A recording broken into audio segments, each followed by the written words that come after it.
Welcome to Faithful Resistance. And after watching the State of the Union address, all of it, we're feeling the need for some positivity, some determination, tenacity, fearlessness, and definitely some community. These challenges are not something to be faced alone. And so I will point out, even though it's still weeks away, that the third No Kings rally is planned across the country on March 28th. There are already more than a dozen Colorado rally locations on the No Kings map. In that spirit of resistance and defiance, our conversation today is with an activist from one of Denver's immigrant partnership teams, specifically from the Whistle Brigade. Now, the what and the how of the Whistle Brigade is good stuff, but make sure you stick around to hear about why our guest believes it's so important. We are so happy today to welcome Linda Nabours to the Faithful Resistance podcast. Linda is with an immigrant partnership team, IPTs is how they're referred to in Colorado generally, and works as the head of the Whistle Brigade. I've got it all right so far, I hope, Linda. You do. Tell me, what does a Whistle Brigade do? Well, to simplify it, we are a group of people who've come together underneath, as you said, immigrant partnership team here in Denver. And, when things started ramping up across the country, we were seeing people starting to utilize whistle kits in, for instance, LA and Chicago and Indianapolis and Charleston. And so we wanted to be ready. We feel like it's not an if question, but more of a when question, that we are probable to have a similar, Department of Homeland Security invasion like those cities.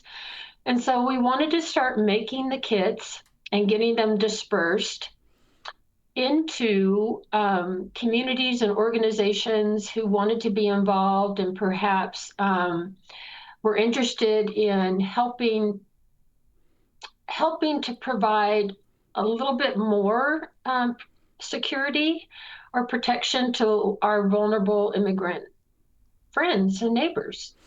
I suppose this just goes hand in hand with what IPTs are all about, which is to let immigrants know that they're not alone and what their rights are, and to try to pressure elected officials to treat them fairly. Exactly. So when you put together a whistle kit, what's in it besides a whistle? Sure. So in each kit, our kits, the kits that we make, is a zine that's based off of zines that, again, have been used across the country. A wonderful organization called We Keep Us Safe put together the prototype for the zines that we're using here in Denver and across Colorado. So they've been instrumental in helping us get off the ground for sure. So besides that zine, there's also the red Know Your Rights cards that you may have seen across the state, across the city. The whistle, of course. And we also include a quarter-size sheet of QR codes to organizations who might be helpful to the vulnerable population. I'm sitting here realizing that I probably have a question that I should have asked first, which is, and I just presumed that people know about it, but I shouldn't presume that. What's the whistle kit for? Sure, absolutely. I failed to mention, too, that an integral part of the zine, which is in the whistle kit, is that it includes the number for the Colorado Rapid Response Network. And that's the organization that we want people to call should they come across ICE. And what Quorum does is they send confirmers out to the site or out to the scene, and also share their resources and confirm that indeed it is ICE. So Ooh, now I'm forgetting what your initial question Well, was. the Oh, initial okay. question was, what are the whistle kits for? Who uses them? Okay. What's their So purpose? what we want people to use them for is if they come across ice, um, to use their whistle kit to blow the whistle and notify those in the area that ice is present, so that then those who are vulnerable can seek safety behind a closed door. We are hoping that once a person is behind a closed door, and this is the law, although DHS has been pushing against this law, but once a person is behind a closed door and has sought safety there, DHS would need a judicial warrant to enter the building or home or whatever, wherever that might be, to attempt to detain that person. So it provides safety. And have you been on a whistle brigade? Tell me about the experience. Really, I want to say the word Minneapolis before I go any further, because I know that is just right there on the edge of my vision the whole time, thinking about whistle brigades and the things that happen in Minneapolis. So when you saw what happened in Minneapolis with Alex Preddy and Renee Good, Mhm. and you are already volunteering to do what you do, did it not just send chills through you and make you think twice about this activity? It absolutely did. I mean, there's no question on a personal basis. It was, yeah, devastating. And, I can't imagine having been there um, when all that went down. I can't even imagine having been in Minneapolis, period. It's going to be traumatic when it happens here. There's no doubt. And my second thought was, okay, so we are training people, and that is part of what we do. We do a community defense training, what to do when you see ICE.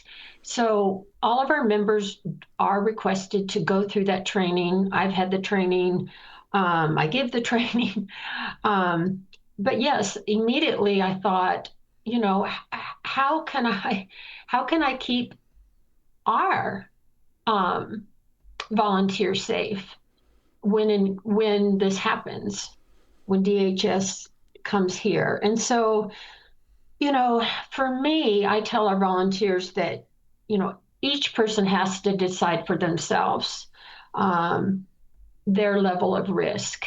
But we do offer tips in our training about how perhaps to reduce your risk in the situation. Um, some of those things are, involve maintaining distance of at least 10 feet. Um,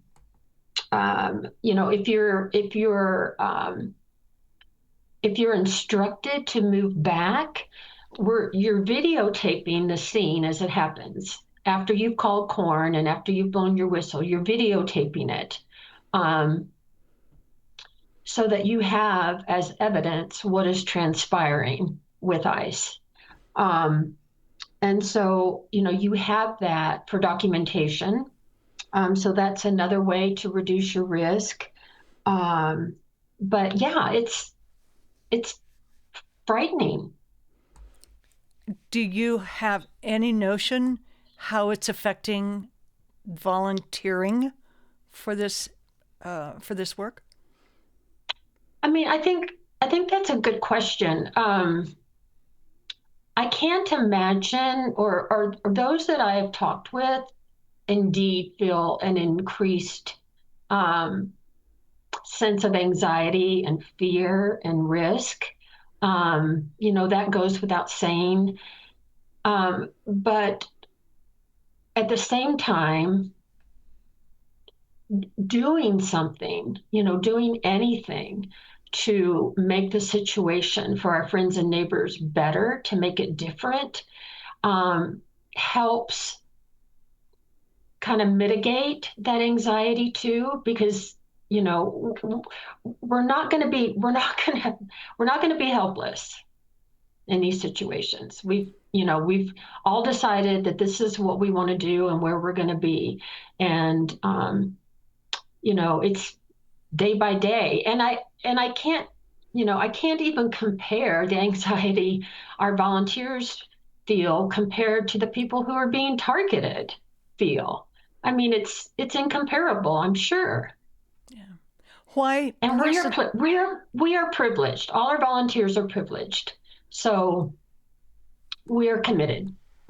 Why personally do you do this work? Um, so I volunteered I'm sorry, I retired as a counselor, as a therapist several years back, and I live in sort of northeast Denver. And, when Governor Abbott in Texas started busing people to Denver several years back, it was obvious just by driving through the streets what was going on. You would see vulnerable people everywhere, and so I met some people that way, and then started delivering lunches over um, at the Comfort Inn on Peoria, where the city was housing immigrants, and began making lunches and taking them over during midday, because those meals were not provided by the city, unfortunately. Met a number of families that we got really close with, helped them get set up into households and into apartments, and also help them find some temporary means in which to temporary means of employment.